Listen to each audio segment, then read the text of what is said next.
कोल्हापुरातील छत्रपती प्रमिलाराजे सरकारी रुग्णालयाला डिसेंबर 2022 ते फेब्रुवारी 2023 या कालावधीत सर्जिकल साहित्य पुरवठा करण्यात आला होता.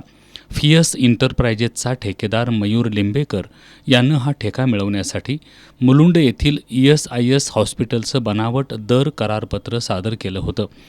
त्याचबरोबर कोलोप्लास्टिक कंपनीचा तारीख नोंद नसलेला बनावट सिक्का आणि सही असलेलं विलिंगनेस लेटर तसंच याच कंपनीचं बनावट सही शिक्क्याचं प्राधिकृत पत्र सादर करून हा ठेका मिळवला होता. त्यानुसार ठेकेदार लिंबेकर यानं 4,87,30,500 रुपयांचं स्टाईल ड्रेसिंग पॅड पुरवलं होतं.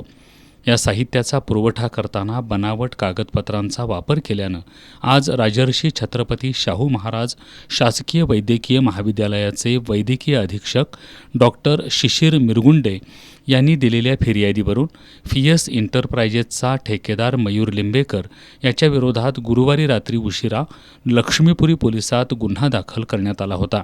कोल्हापूरच्या पालकमंत्रीपदाची जबाबदारी दीपक केसरकर यांच्याकडे असताना हा खरेदी प्रस्ताव तयार करण्यात आला होता.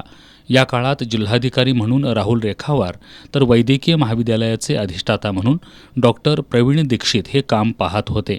सध्या केवळ ठेकेदार लिंबेकर याच्या विरोधात गुन्हा दाखल झाला असला तर या प्रकरणात अन्य काही नावं पुढे येण्याची शक्यता आहे. दरम्यान गुन्हा दाखल झाल्यानंतर गुरुवारी रात्रीपासून लक्ष्मीपुरी पोलिसांकडून लिंबेकर याच्या शोधासाठी तपास पथकं रवाना केली आहेत.